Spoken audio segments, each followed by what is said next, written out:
कुछ trader trade में entry लेने के बाद थोड़ा प्रॉफिट ही लेकर बाहर निकल जाते हैं और अपने टारगेट तक का भी वेट नहीं करते हैं।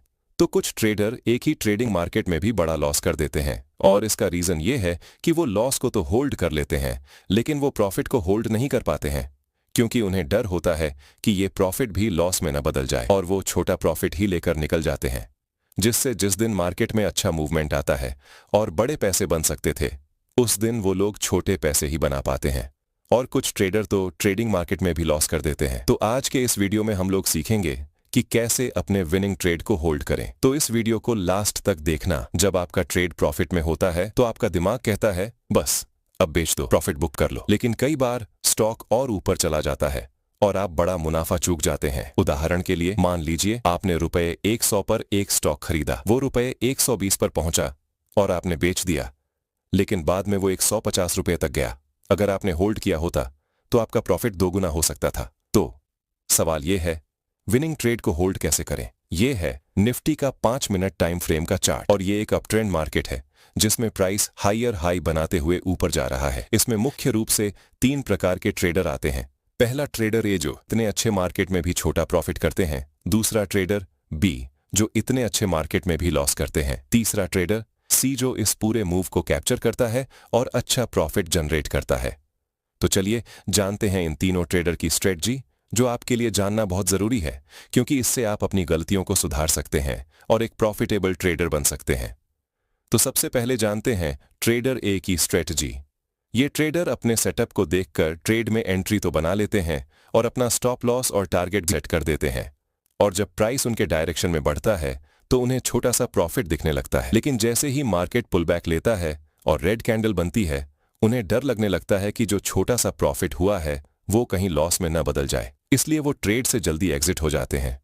उन्हें होता तो है प्रॉफिट लेकिन छोटा, और जब लॉस होता है तो बड़ा हो जाता है, जिससे ऐसे ट्रेडर कभी प्रॉफिटेबल नहीं बन पाते हैं क्योंकि वो धीरे धीरे लॉस में ही जाते हैं।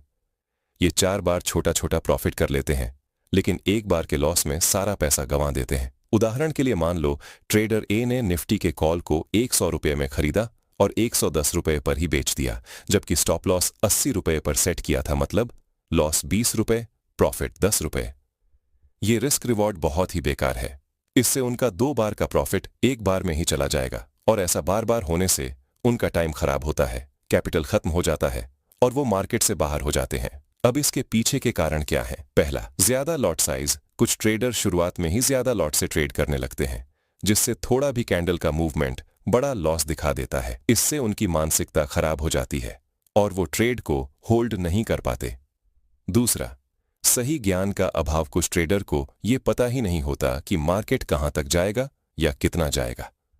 वो ट्रेड तो ले लेते हैं लेकिन उनके मन में डर बना रहता है कि कहीं मार्केट यहां से रिवर्स ना हो जाए, इसलिए वो थोड़ा सा ऊपर जाने पर ही एग्जिट हो जाते हैं। तीसरा, कैपिटल का सीमित होना। देखो, ट्रेडिंग में कैपिटल बहुत जरूरी है क्योंकि बिना कैपिटल के हम ट्रेड नहीं कर सकते, और अगर तुमने किसी से उधार या लोन लेकर ट्रेडिंग शुरू की तो ये भी एक कारण हो सकता है डर का, इसलिए तुम थोड़ा सा प्रॉफिट लेकर ही बाहर निकल जाते हो। इसलिए ट्रेडिंग उसी पैसे से करो जो तुम्हारा खुद का हो, क्योंकि अगर तुम किसी से उधार लेकर ट्रेड करोगे तो तुम्हारे मन में हमेशा डर रहेगा कि कहीं ये ट्रेड लॉस ना हो जाए। इसलिए ट्रेड किसी से पैसे लेकर मत करो, खुद के पैसे से करो, ताकि जब भी ट्रेड लो तो बिना डर के सही एंट्री और एग्जिट ले सको।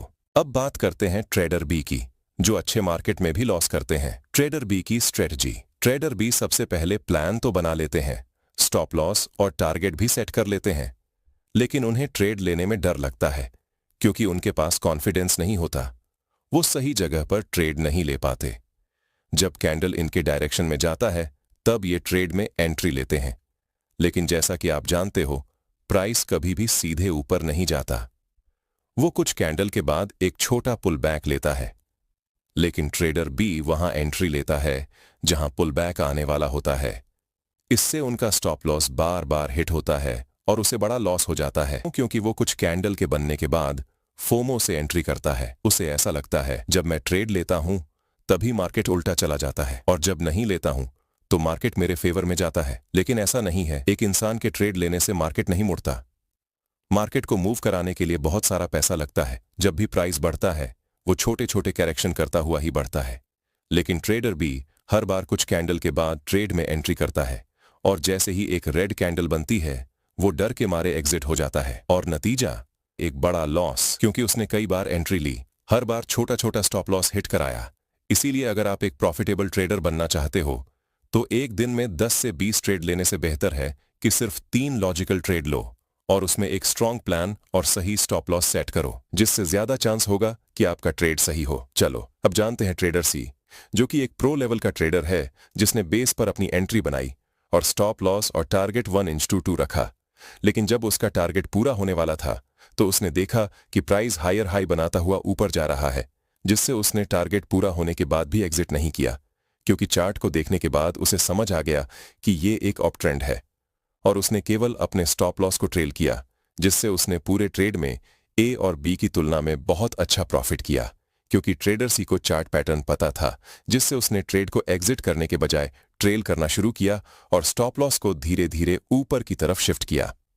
जैसे जब मार्केट ऊपर जाए तो आप स्टॉप लॉस को रिसेंट स्विंग लो पर सेट करें, और ऐसा आप तब तक करें जब तक एक बड़ा रेड कैंडल ना बने या ऐसा लगे कि मार्केट यहां से मुड़ सकता है।